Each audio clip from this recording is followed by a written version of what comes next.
ஆண்டவராக இயேசு கிறிஸ்துவின் நாமத்தில் என் அன்பின் வாழ்த்துக்கள். இந்த காலை தியானத்திற்கென்று நாம் தெரிந்து கொள்கிற வேத வசனம் எபேசியருக்கு எழுதின நிருபம் 6வது அதிகாரம் 6வது வசனம். மனுஷருக்கு பிரியமாய் இருக்க விரும்புகிறவர்களாக பார்வைக்கு ஊழியம் செய்யாமல் கிறிஸ்துவின் ஊழியக்காரராக மனப்பூர்வமாய் தேவனுடைய சித்தத்தின்படி செய்யுங்கள்.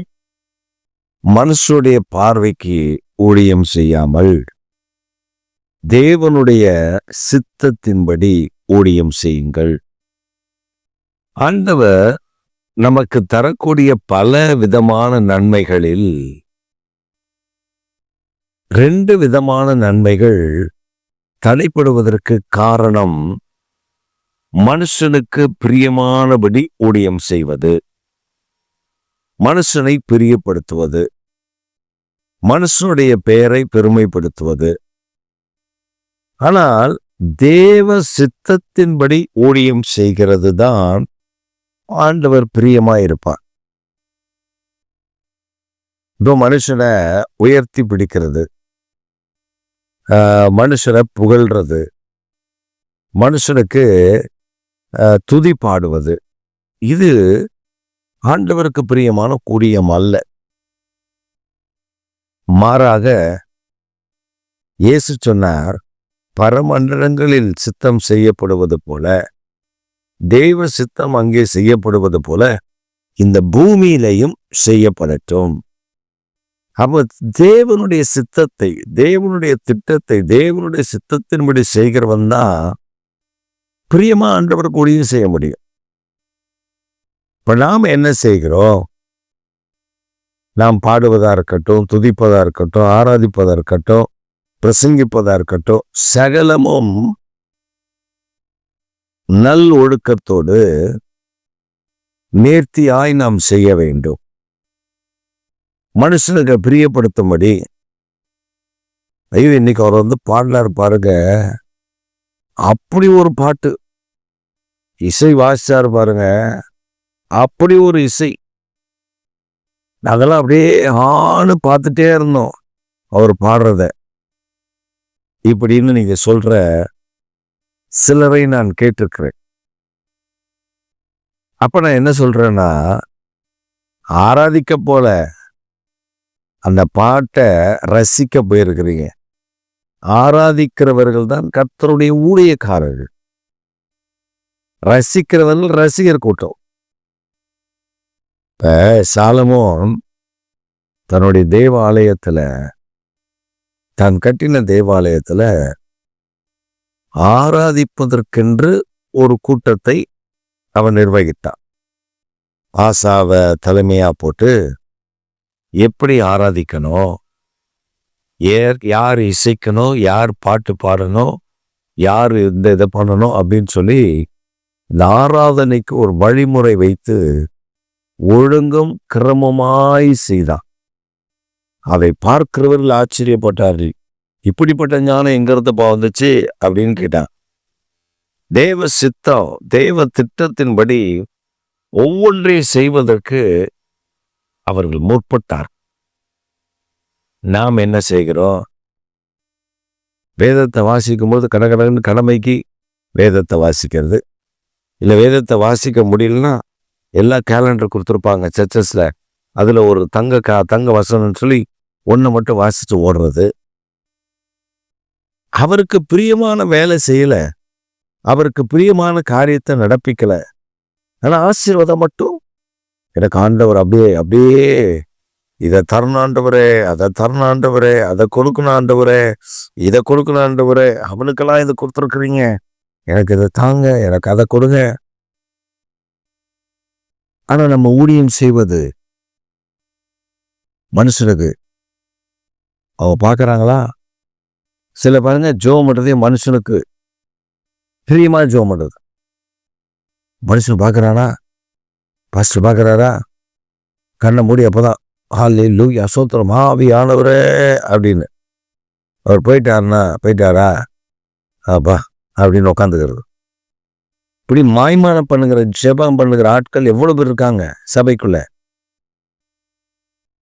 ஒரு பையன் சொல்றான்,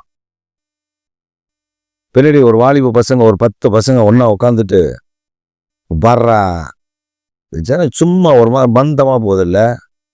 இப்ப பாரு, எல்லாத்தையும் ஆவியில நிரம்ப வைக்கிறேன்னு இவனுங்க எங்க கையை தட்டுறானுங்க, அங்க ஜனங்க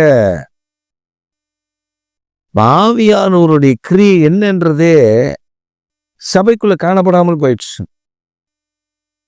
யாருக்கு ஊழியம் செய்கிறோம், யாருக்கு ஆராதனை பண்ணுகிறோம், யாரை துதிக்கிறோம், யாரை மகிமைப்படுத்துகிறோம். சில ஜெபம் நடத்தும் போது சொல்றா, கையை தட்டுங்க, கையை உயர்த்துங்க, காலை தட்டுங்க. நீ வந்து நிற்கும் பொழுது பரலோகத்தின் தேவன் அவருக்கு பிரியமான ஜெபமா இருந்ததுன்னு அவர் கூட நிற்பார். நீ கை தட்டணும்னு சொல்ல வேண்டியதில்லை. அவர்களாய் உணர்வடைந்து அவர்கள் எழும்பி ஜெபிக்க ஆரம்பித்து விடுவார்கள். ஒரு கூட்டத்துக்கு போயிருந்தோம். அந்த கூட்டத்தில் ரொம்ப பேர் வரல. அழைக்கப்பட்டவர்கள் அநேகர், ஆனால் வந்தவர்கள் குறைவு. ஒரு சொற்பமான ஒரு நபர்கள் தான், ஒரு 15 நபர்கள், அதற்கு மேல் அவ்வளவுதான், கொஞ்சம் தான் இருந்தாங்க. அப்ப நாங்க ஜெபத்தை நிறுத்தல. மக்கள் வர்றது வரட்டும், நம்ம ஜெபத்தை நடத்துவோம் அப்படின்ட்டு நாங்கள் ஆராதனை பண்ணி ஜெபிக்க ஆரம்பித்துட்டோம். நான் கண்ணை மூடி ஜெபம் பண்ணிட்டே இருக்கோம். ஜெபம் நடத்திட்டே இருக்கேன். கூட 2-3 பேர் ஜெபம் பண்ணிட்டே இருக்கான். திடீர்னு கண்ணை, ஒரே ஓலம், அழுகிற சத்தம்.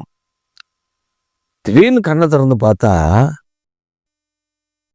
ஆங்காங்கே உட்கார்ந்திருந்த நபர்கள்ல ஒரு அம்மா ஐயோ நான் பாவின்னு கத்துது, இன்னொரு அம்மா ஐயோ நான் பாவி, இயேசுவே கத்திருக்கிறார்கள்.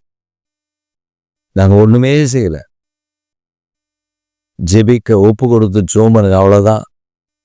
ஆவியானவர் கிரியை செய்யட்டும். ஆவியானவர் கிரியை செய்ய ஆரம்பிச்சிட்டார். இன்னைக்கு சபைகள் தேவ சித்தத்தின்படி நடக்கிற சபைகளாய் மாறணும், மனுஷ சித்தத்தின்படி அல்ல. நான் மனுஷன் பார்வைக்கு ஊழியம் செய்கிறதற்கு அல்ல, மனுஷனை மேன்மைப்படுத்துவதற்கு அல்ல, கர்த்தரை உயர்த்துவதற்கு. இந்த காலை வேளையில் நீங்கள் ஆசீர்வதிக்கப்பட்டவர். ஏன் தெரியுமா? அவரை உயர்த்துகிற தேவ சித்தத்தை செய்யும்படி ஆண்டவரை கேட்டு கேட்டு செய்கிறீங்க பார்த்தீங்களா? கேட்டு கேட்டு ஜோம் பண்ணி ஆண்டவரே இது செய்யலாமா, இது பண்ணலாமா, இது என்ன பண்ணும், ஆவியானவரே எனக்கு உதவி செய்யுங்க, கற்றுக் கொடுங்க. ஆண்டவர் கற்றுக் கொடுக்கிறார். காலையில நீங்க எழுந்திருச்சு நீங்க ஜெபம் பண்ணினா அந்த நாள்ல நீங்க என்ன செய்யணும்னு ஆவியானவர் சொல்லி தருவார். பல வருஷங்களுக்கு முன்பு நான் ஒரு ஊழியத்திற்கு உதவி செய்யும்படி அனுப்பப்பட்டேன். அப்ப எங்க ஊர்ல இருந்து அந்த ஊருக்கு போவதற்கு கிட்டத்தட்ட ஒரு 35 கிலோமீட்டர். நாங்க டெய்லி காலையில போய் அந்த ஊழியக்காரை சந்தித்து அவரோடு கூட சேர்ந்து சில கிராமங்களுக்கு போய் ஊழியமெல்லாம் செய்து முடிச்சுட்டு நான் ரொம்ப ராத்திரி ஆயிரும் வீட்டுக்கு வந்து பாருங்க. மறுபடியும் காலையில இப்படி போயிட்டு இருந்தோம். அப்ப அன்றைக்கு ராத்திரி ஊழியமெல்லாம் முடிச்சுட்டு வந்து வீட்டில் படுக்கிறப்ப அதிகாலையில் ஆண்டவர் எழுப்பி விட்டார். ஜெபம் பண்ண நல்லா ஜெபித்த, நல்லா ஜெபம் பண்ணும்போது தரிசனம், தேவ தரிசனம். ஒரு கிராமத்துக்குள்ள போறோம். அந்த கிராமம் கரும்பு தோட்டம் நிறைஞ்ச கிராமமா இருக்கு. அதில் நாங்கள் போகும்போது சில காரியங்களை நாங்கள் பார்க்குறோம். ஆவியானவர் திருவுளம் போட்டுனா இந்த கிராமத்துல தான் இன்றைக்கு நீங்க ஊழியத்துக்கு போக போறீங்க, அதை நான் அற்புதம் செய்ய போறேன். பார்த்தீங்கன்னா பெரிய ஆச்சரியம். அந்த பாஸ்டர்கிட்ட எங்களுக்கு எந்த கிராமம் பேர்லாம் தெரியாது.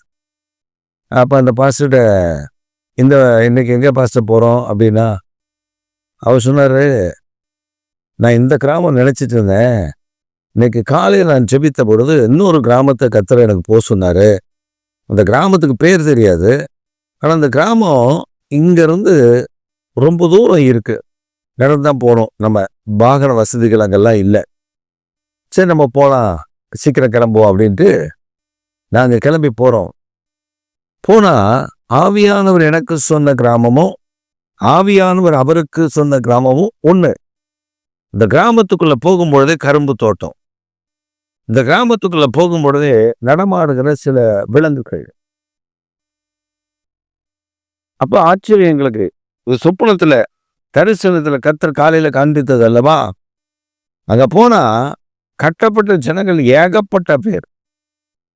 கர்த்தர் அவர்களுக்கு ஜெபிக்கவும் அவர்களை விடுவிக்கவும் அந்த குடும்பங்களிலே இழந்த சந்தோஷத்தை கர்த்தர் அவர்களுக்கு கட்டளையிடவும் பயன்படுத்தினார். அதற்கு பின்புதான் இந்த கிராமங்களுக்குள்ள போகும் பொழுது தேவ சத்தம், இன்னைக்கு என்ன ஆண்டவரை நாங்க செய்யணும், இன்னைக்கு யாரை நாங்க சந்திக்கணும், யாரை நாங்க சந்திக்க கூடாது, யார்கிட்ட நாங்க பேசணும், யார்கிட்ட நாங்க பேசக்கூடாது, கற்றுக் கொடுங்க ஆவியானவரே சொன்னா தேவையில்லாத மனிதர்கள்ட்ட நம்ம கிட்ட பேச விடாம கர்த்தர் விலக்கிடுவார். அப்படி ஒவ்வொரு நாளும் நம்ம செபிக்க பழகிட்டோம்னா தேவ சித்தத்தை செய்கிற தேவனுடைய ஊழியக்காரர்கள் நீங்கள். நம்ம நினைக்கிறோம் நம்மளாம் விசுவாசிகள் இல்லை, தேவ திட்டத்தை நிறைவேற்ற ஒரு சின்ன வேலை செய்தா கூட அவன் ஊழியக்காரன் என்று சொல்லுவார். அதனால் இந்த காலை வேளையில நீங்கள் தேவ சித்தம் செய்கிறவர் என்பதை மறந்து விடாதீர்கள். ஆமென்.